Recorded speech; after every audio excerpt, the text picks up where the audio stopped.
തിരുവനന്തപുരം കോർപ്പറേഷനിൽ ഒരു തല്ല് നടന്നു, അടി നടന്നു, ഒരു അവിശ്വാസ പ്രമേയം വരുന്നു എന്ന് പറഞ്ഞു. അത് കാറ്റത്ത് പോയി, അത് വന്നില്ല.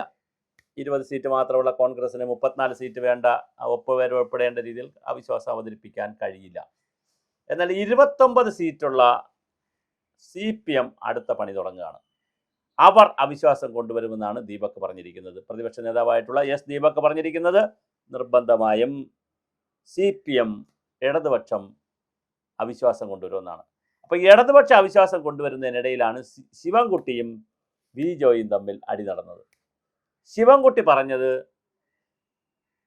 കോൺഗ്രസ് കൊണ്ടുവന്ന അവിശ്വാസത്തിന്, അല്ലെങ്കിൽ കൊണ്ടുവരാൻ പോയ അവിശ്വാസത്തിന് CPMൻ്റെ പിന്തുണ കൊടുക്കണം എന്ന് പറയുകയും ശബരിനാഥും ശിവൻകുട്ടിയും തമ്മിൽ ഈ വിഷയത്തിൽ സംഭാഷണങ്ങൾ നടന്നതേ ഉള്ളൂ, ചർച്ചയൊന്നും നടന്നിട്ടില്ല. പക്ഷേ ഒരു സംഭാഷണമൊക്കെ നടന്നു.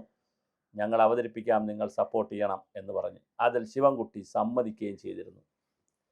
അങ്ങനെ ശിവൻകുട്ടി അങ്ങനെ പറഞ്ഞ് മണിക്കൂറുകൾക്കകമാണ് വി ജോയി പത്രസമ്മേളനം നടത്തി പറഞ്ഞത് ഞങ്ങൾ ഇതിലില്ല. കാരണം ഇതിൻ്റെ ഒരു അപകടം അവർക്ക് മനസ്സിലായി. CPMും കോൺഗ്രസും കൂടെ ഒരേ കക്ഷിയായി നിന്നുകൊണ്ട് ഇതിനെ എതിർത്താൽ വളരെ കൃത്യമായി എന്ത് സംഭവിക്കാൻ സാധ്യതയുണ്ട്? ഇതിനെ എതിർത്താൽ തിരുവനന്തപുരത്ത് BJP ശക്തമാകാൻ സാധ്യതയുണ്ടെന്നുള്ള രാഷ്ട്രീയമായ കാര്യം CPM അറിഞ്ഞത് കുറച്ച് താമസിച്ചാണെങ്കിലും അവർ അറിഞ്ഞു. അതുകൊണ്ട് കോൺഗ്രസിന് പിടികൊടുക്കണ്ട, വേണമെങ്കിൽ നമുക്ക് സ്വന്തമായിട്ട് അവതരിപ്പിക്കാം എന്നുള്ള നിലയിൽ വന്നു. അങ്ങനെ കോൺഗ്രസിൻ്റെ അവിശ്വാസം നോട്ടീസ് പോലും കൊടുത്ത് ക്ലിയർ ചെയ്യാൻ പറ്റാതെ അവിശ്വാസം നടന്നില്ല. അപ്പോഴാണ് CPM പുതിയൊരു അവിശ്വാസവുമായി വരാനുള്ള തയ്യാറെടുപ്പ് നടത്തുന്നത്. പക്ഷേ അതിൽ CPMനകത്ത് തന്നെ രണ്ടഭിപ്രായവും വിരുദ്ധാഭിപ്രായവും കൂട്ടത്തല്ലുമാണ് നടക്കുന്നത്.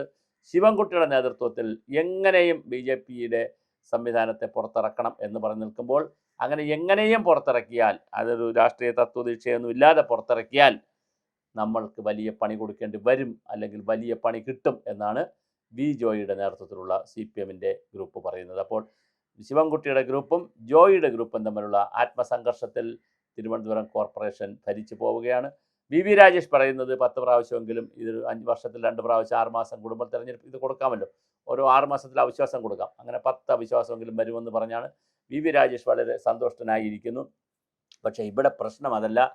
പൊളിറ്റിക്കലായി സൂക്ഷിച്ച് നീങ്ങിയില്ലെങ്കിൽ CPMനും കോൺഗ്രസിനും വലിയ അപകടം പറ്റാൻ സാധ്യതയുണ്ട്. കാരണം അവർ രണ്ടും ഒന്നിക്കുകയാണെങ്കിൽ കേരളത്തിൽ ഒരു കോർപ്പറേഷനിലെങ്കിലും അവർ ഒന്നിച്ച് നിന്നാൽ അത് BJPക്ക് വലിയ രാഷ്ട്രീയ നേട്ടമുണ്ടാക്കും.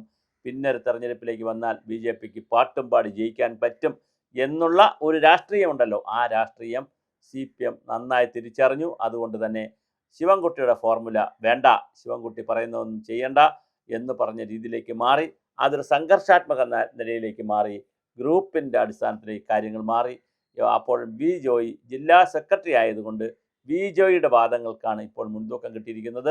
അതുകൊണ്ട് CPM കോൺഗ്രസിനെ പിന്തുണയ്ക്കുന്നില്ല എന്നാണ് കേൾക്കുന്നത്.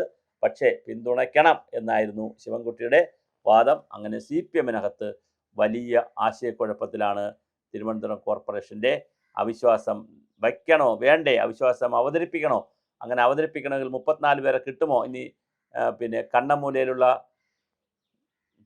രാധാകൃഷ്ണനെയും മറ്റേ വേറൊരു കോൺഗ്രസ് വിമതൻ ജയിച്ചിട്ടുണ്ട്, അദ്ദേഹത്തെയും കൂടെ കൂട്ടിയോജിപ്പിച്ചാൽ 31 ആവും. അത് അദ്ദേഹത്തിന് വരാൻ പിന്നെ ഒരു 3 പേരെ കൂടെ കിട്ടിയാൽ മതി. അങ്ങനെ 29 പോയിട്ട് 5 പേരെ കൂടെ കിട്ടി ഇത് ചെയ്യാൻ പറ്റുമോ എന്നൊക്കെ ഉള്ള രീതിയിലാണ് CPM നോക്കുന്നത്. പക്ഷേ എന്തായാലും വല്ലാത്തൊരു ഫോർമുലയാണ് തിരുവനന്തപുരത്ത് കിടക്കുന്നത്. 29, 20, 49 അപ്പോഴും ആവുള്ളൂ. 51 അപ്പുറത്ത് നിൽക്കുകയാണ്. 50 വരും. പിന്നെ ഒരാൾ സ്വതന്ത്രനെ പിടിച്ചാലും 50 ആവുള്ളൂ. 51 അപ്പുറത്ത് നിൽക്കുകയാണ്.